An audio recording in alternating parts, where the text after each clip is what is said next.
Welcome back to 12 Foot Chain, everybody. This week we're going to talk about a great Robert Plant solo song called In the Mood, and another great one from such an underrated guitar player that he had for the first, 3-4 years when he was in his solo career after Led Zeppelin. But Robbie Blunt, man, what a great guitar player he is. So many tasty parts on these, early Robert Plant records. And just think about how hard that would have been for him. I mean, man, he's going to play in Robert Plant's band right after Led Zeppelin. He has to hold the mantle of, what's this guitar player going to be like after Jimmy Page? Man, he was very different, obviously, from Page. Like, Page is all about Gibson and for the most part, just heavy guitar. And, Robbie had his guitar style on the treatment of Robert's songs, and very different. All about single coil, all about strat, very clean, and but still so powerful, and so many great parts and tasty treatments on these Robert Plant songs.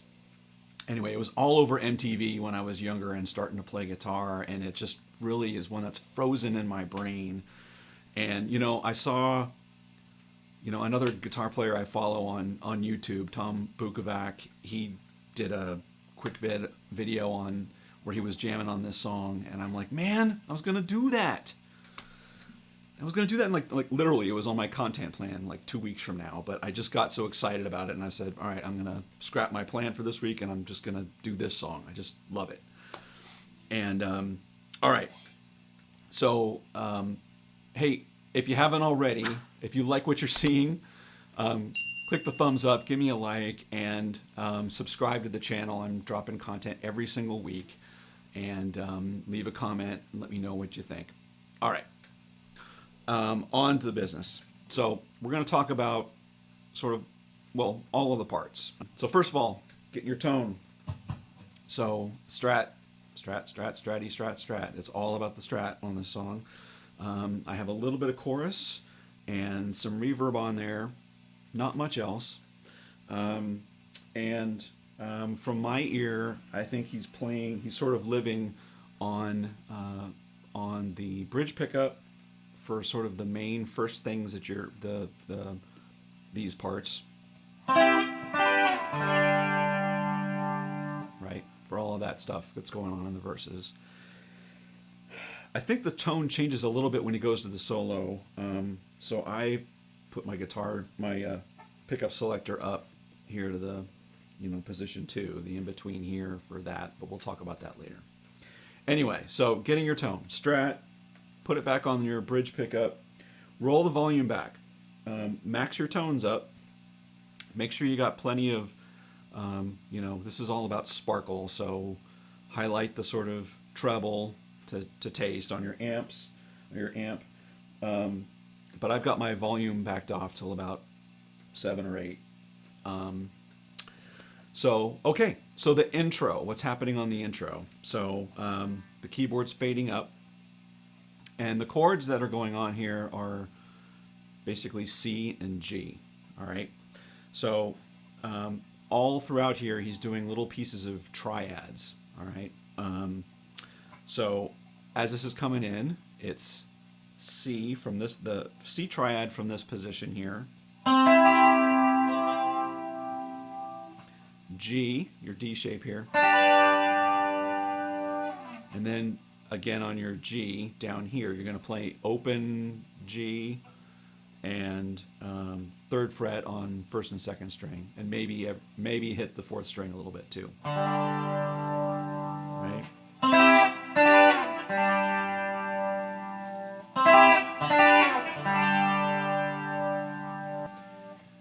And then I think after the 4th one, it pops up to the C. And the bass part.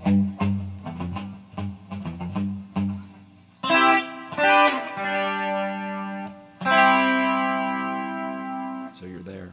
What I found with Robbie's playing is on his parts, he's grabbing what's near him. And it's also important to listen to listen to the strings. We'll get to this when we talk about the solo. You can play this in a couple different places. You could do that. But I think that's where he's going. He's up here. He's not I don't think he's jumping from low to high to low. Make it easy on yourself. Okay, so after that riff, he's just coming down to a piece of a bar chord. You're going to grab 3rd fret, 6th string, 5th fret, A string, and I would let your D string and your G string be open.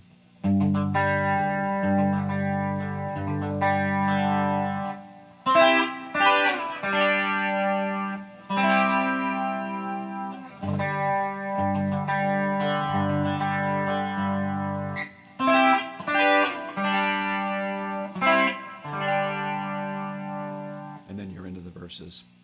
So the only difference during the verse and the chorus parts is he reverses. Instead of C to G, he ends on a G to C up at these positions after the last line of I guess it's the chorus, right? I'm in the mood for a melody, I'm in the mood. You can listen to those parts, you can listen to the verses and the chorus, you can hear where those come in, but those are I believe the positions where he's playing those triads. He's playing that C triad up here when it's this position, where you're playing all 3, and then he ends on down there. So alternate those as you hear them throughout the song. Okay, and let's talk about that great guitar solo now. So before we talk about the solo, let's talk about the chords that's going on behind the solo. It'll provide you context, how to think about the parts when you're figuring them out, and it'll help you as you're searching for exactly where you're going to go, because this part is playing over a B flat or whatever the case may be. So that's the chords that start the solo: is B flat and D, and it alternates between those two 3 times. And then it goes up to the high, on the part of the solo where we're going to do that big descending run. That's in A flat down to F minor.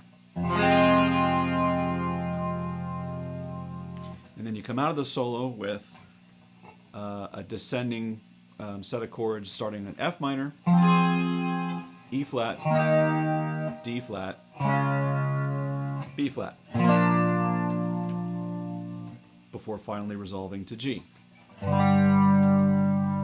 Okay? So that's what's going on behind the solo, just for your context. All right, so the part. I'm flipping up to position 2. It may just be my strat, but it sounds better to my ear here. And I'll max the volume when I'm playing it here. Okay, here's the secret, I think, or one of the secrets. It's the pick that you use.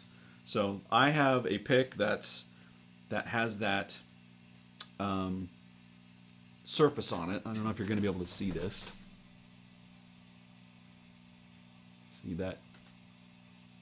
There's a number of different kinds of picks that have that sort of scraping surface on it. The Edge, I think, was famous for using that. I think this showed up a lot in the 80s. And I think Robbie used that because you can really hear that sort of scraping against the string. It's almost like a CH sound to my ear. Cha, cha, cha, every time you're hitting a note. So get a pick like that and flip it over so you can, the tip part on mine doesn't have that. So I'm flipping the pick so that I'm using that scraping edge. Number one.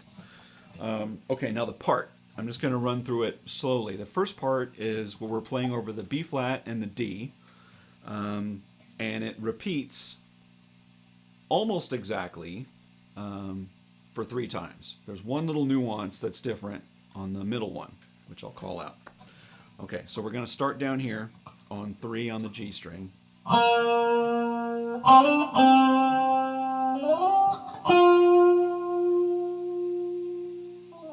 Okay. So 3, 5, slide up to 7, and back to 5. And he slides all the way up to 12 without picking it. Right? So it's a slide up on its own and then pick on 10. And then we're going to do a chromatic descending that outlines the shape of the top of the B flat bar chord.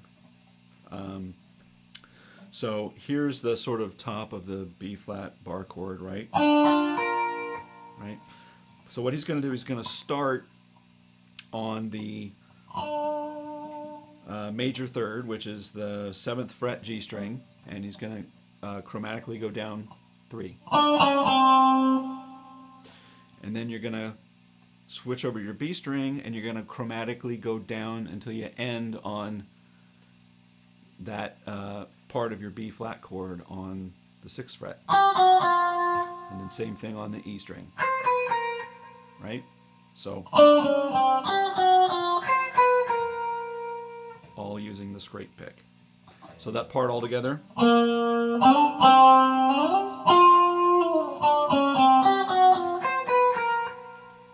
Right? Next section. Now we're on a D chord. So we're going to slide up to this part of your D bar chord. And you're going to up pick with your scrape, and you're gonna bar with your index finger on 10, and you're gonna intermittently put in your middle finger on 11. Hammer that on and off. Is what you're doing, and you're just playing this note with it. Okay? Then you're gonna slide up to your next D position. Right? So again, you were here with your barred index finger. Bar your index finger again up here on 14 on the 3 strings. You know, here is your D chord. So you're gonna grab the A note on the 3rd string. Right? So if you were down here playing that, you've probably done that a lot. Right? So you're just doing that up here.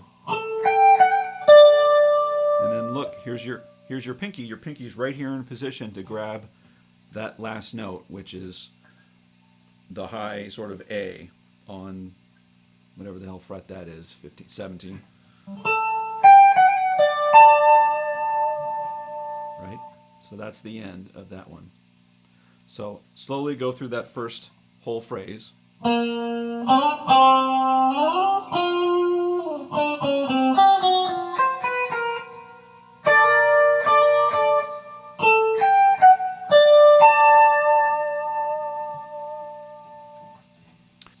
So on the second one, it's exactly the same.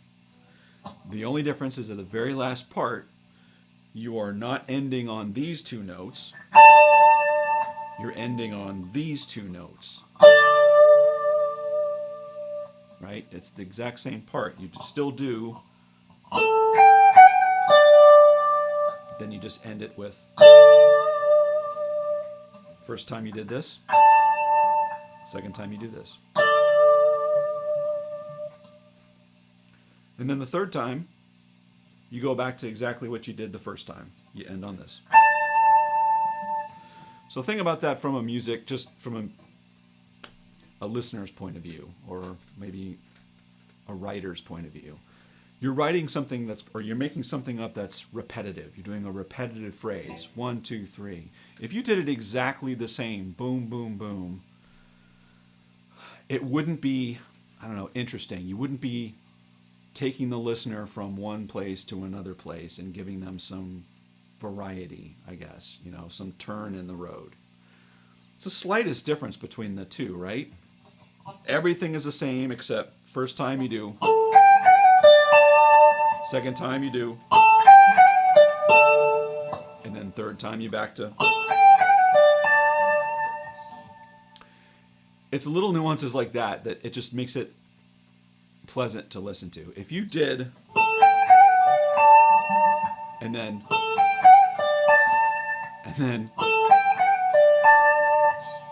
it's too much. It's not,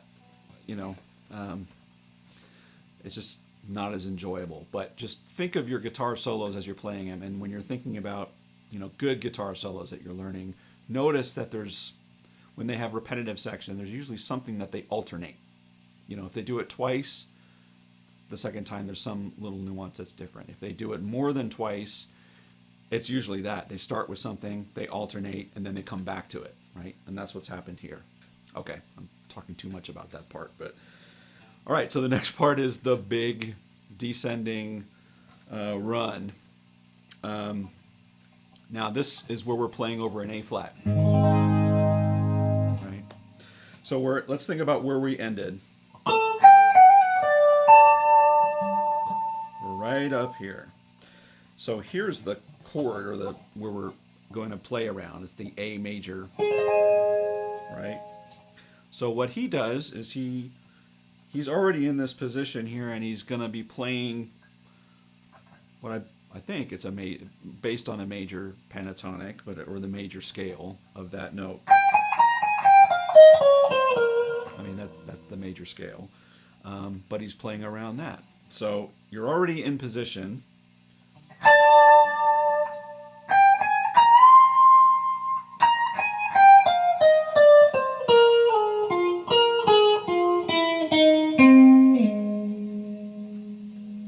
Okay, so that's the run. Let's do that again.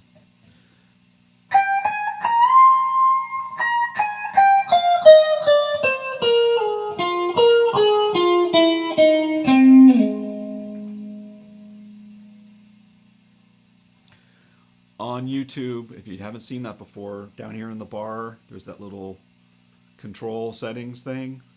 Click on that, and you can adjust the speed of the playback.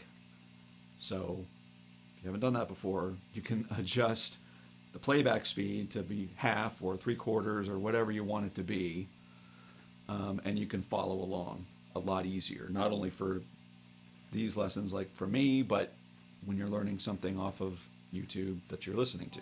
Okay, so I'm going to run through that one more time.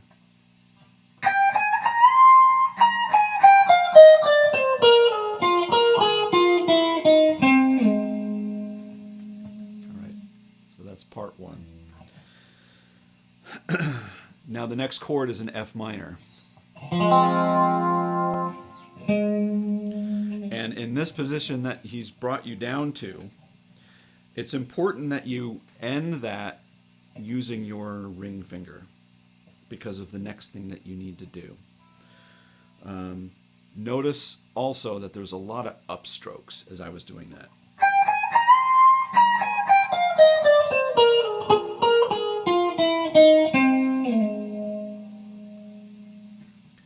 It's to get the sound that he was after, and it puts you in position for the next phrase, which is based on an F minor, right?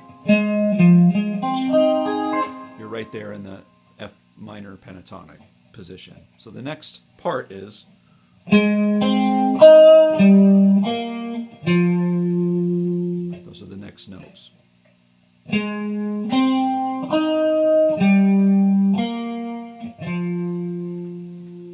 Which is all part of that minor pentatonic.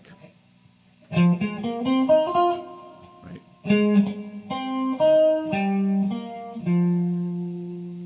All right. Now, there's a couple different places that you could play this next riff that he does in F minor.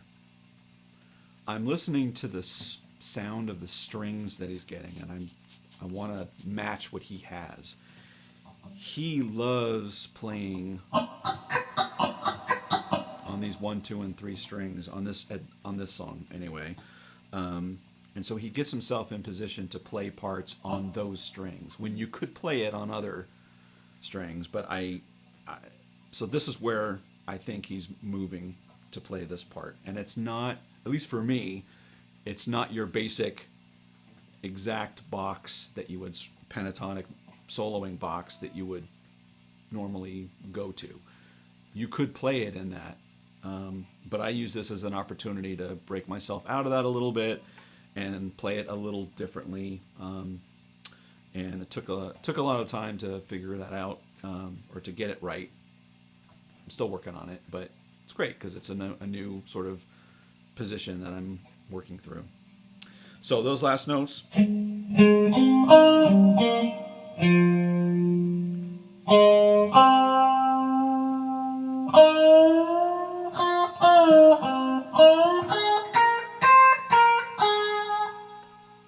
Okay, so I think this is all loosely based on still F minor and F minor pentatonic. It's just not in this position. You know, you could sort of work it out there. But the sound of the strings are different on the record, and at least for me, I want to try and match it as much as possible. So again, getting there. Whoops. So again, getting there.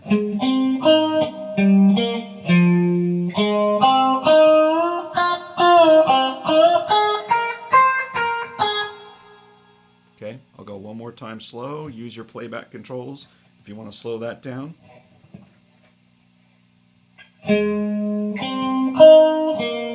Whoops.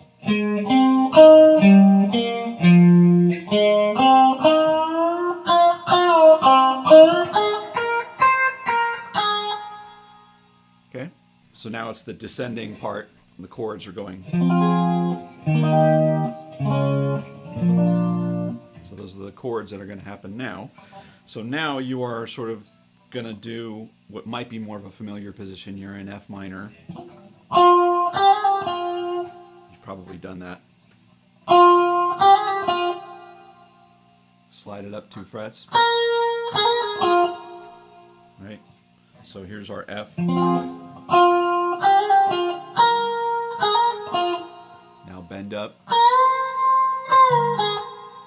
Slide up 2.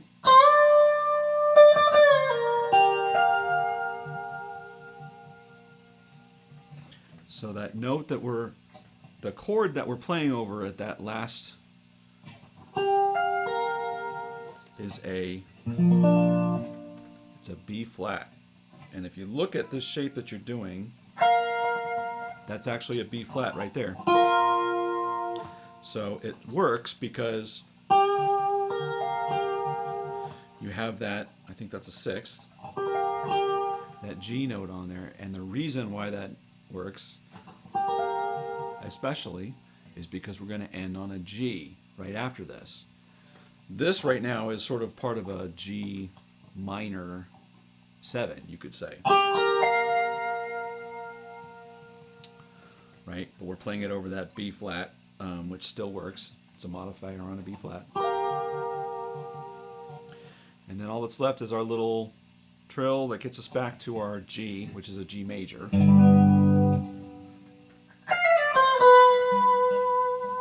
Beautiful. I love that he ends on that note. He ends on the B, the major third of the G, which announces that we are now in major. You know, moving from minor to major. Just a great part. All right, so let's take the second part, the second half of that whole solo, and knit them all together one more time. Let's see if I can do this slowly.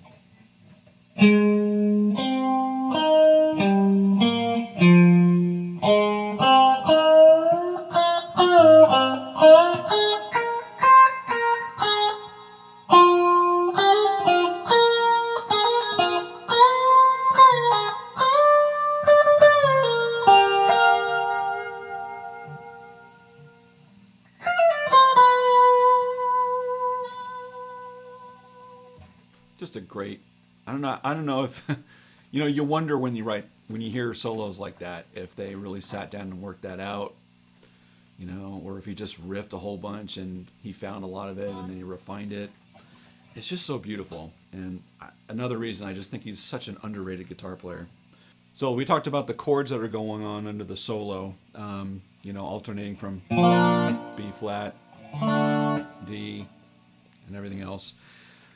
There's actually a part that's going on underneath that solo, and it's a little difficult to make out. I think I've got it.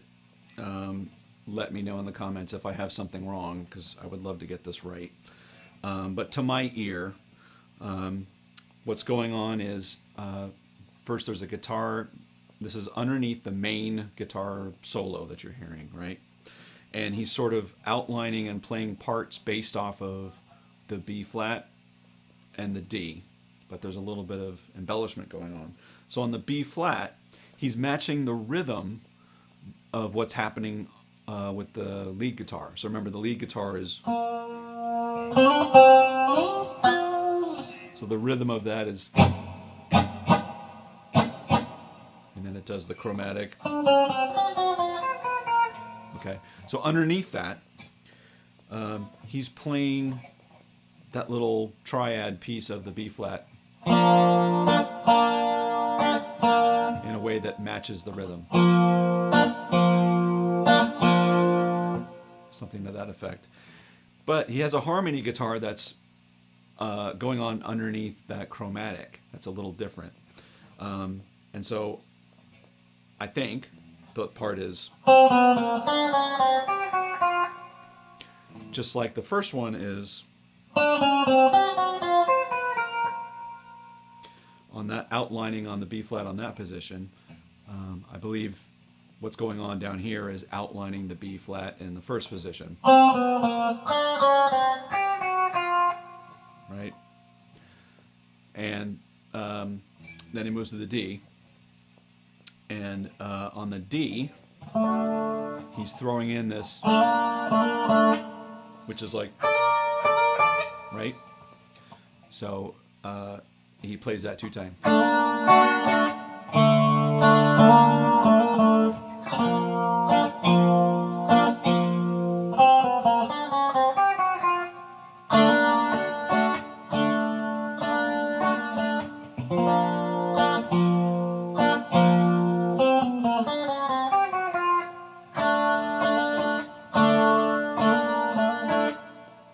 So it's there. I think those are the right harmonies. I may be off a little bit, but again, let me know if you know.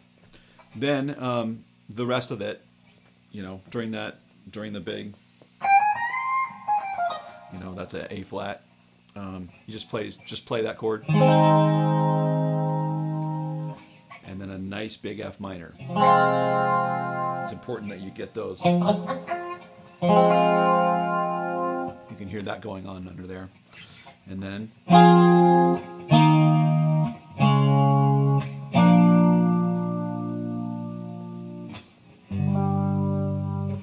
right. So it's a little known part. I don't really see people talking about it on YouTube. It's difficult to hear, but again, my take on it is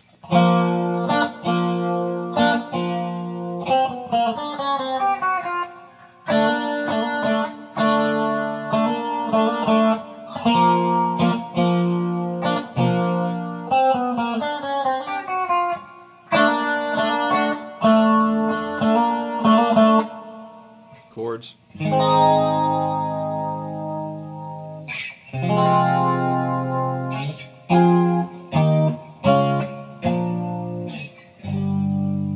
All right.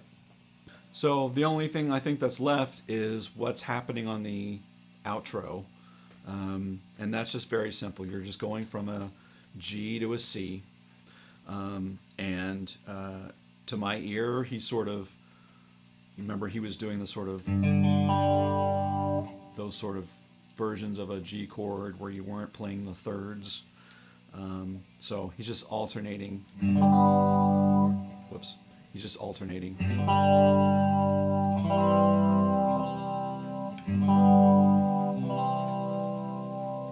When Robert's singing, I'm in the mood, I'm in the mood, and the background vocals are going on.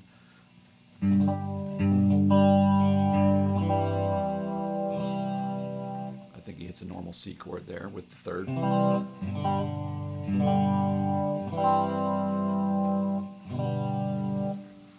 All right, that's In the Mood by Robert Plant, another fantastic song. If you haven't heard those early Robert Plant records, go get them. Go listen to them.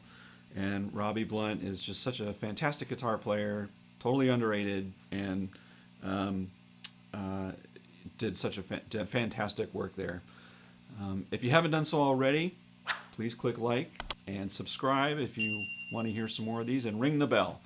When you ring the bell, it notifies you every time I load a new video up there, and let me know what you think. And in the comments, let me know if there's another song you want me to tackle or take on for you. I'd love to be able to do one that you would like to hear, and maybe next week that song will be yours. All right, so until then, take care, everybody.